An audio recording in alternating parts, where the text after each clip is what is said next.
Bismillah, Assalamualaikum warahmatullahi wabarakatuh. Selamat datang di channel YouTube Zanuzan.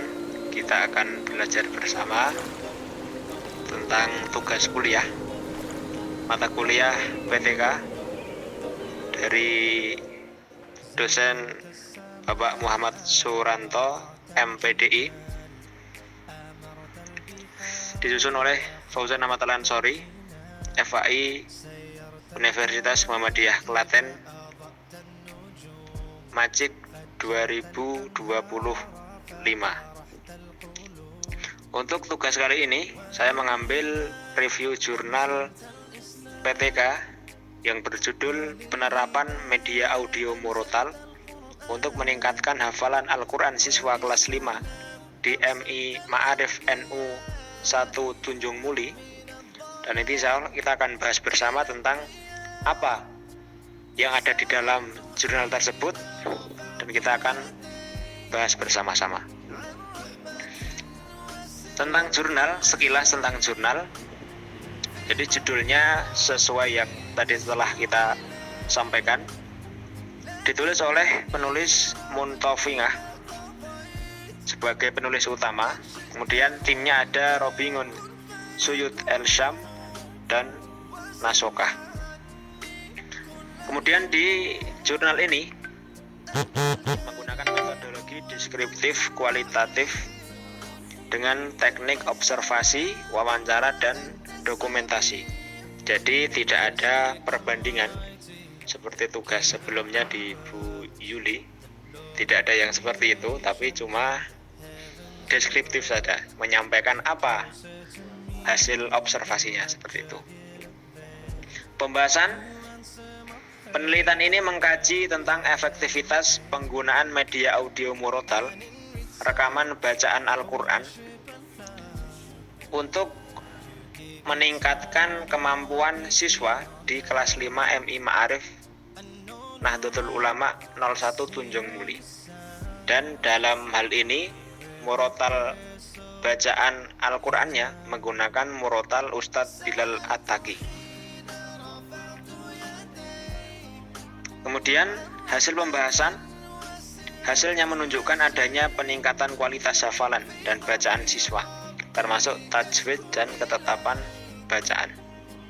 Kemudian faktor pendukungnya, kenapa kok bisa berjalan, maka ada pengaruh dari guru, siswa yang aktif, kemudian peran orang tua yang semuanya berkolaborasi memberikan fasilitas terbaik agar hafalan anak-anak di kelas 5 tadi menjadi semakin baik. Nah, seperti itu. Kemudian kontribusi terhadap dunia pendidikan, menyuguhkan sebagai bentuk nyata terhadap praktek pendidikan agama di sekolah dasar, khususnya menunjukkan pentingnya inovasi media pembelajaran dalam pendidikan keagamaan. Jadi ya istilahnya, kalau biasanya untuk hafalan Al-Quran ataupun pembelajarannya biasa, itu mungkin anak-anak yang SD, yaitu kemungkinan ada kejenuhan, karena kan ya dunia anak adalah dunia main. Nah, ketika kita mengajarkan dengan metode ada murotal iramanya, itu bisa menjadikan anak-anak itu ya lebih tertarik, karena lebih ke arah dunia main, dan itu memang tidak hanya asyik dengan irama, tapi juga bisa memasukkan tajwid dan hukum bacaan itu ya sesuai dengan irama yang guru sampaikan.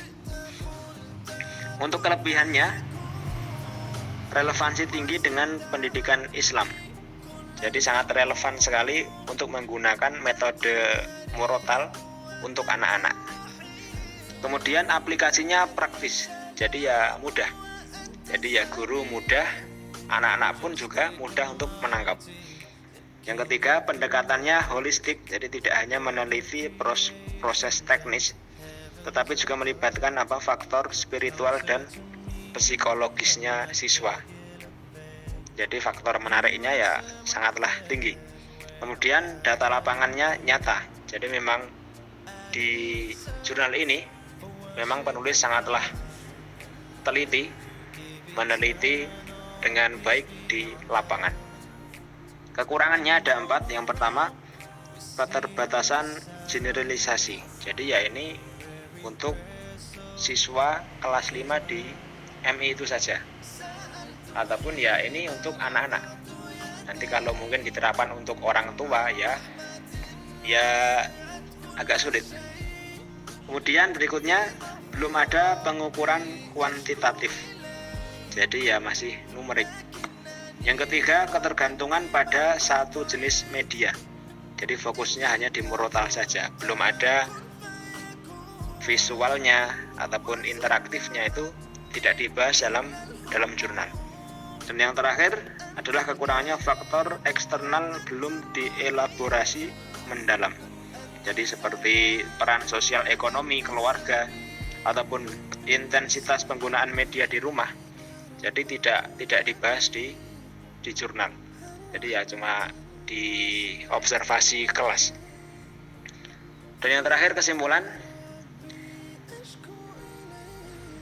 dengan cara seperti ini semoga metode irama ataupun ya murotal buat pembelajaran anak di kelas itu menjadi inspirasi bagi madrasah atau sekolah Islam lainnya untuk mengintegrasikan teknologi dalam pembelajaran Al-Quran.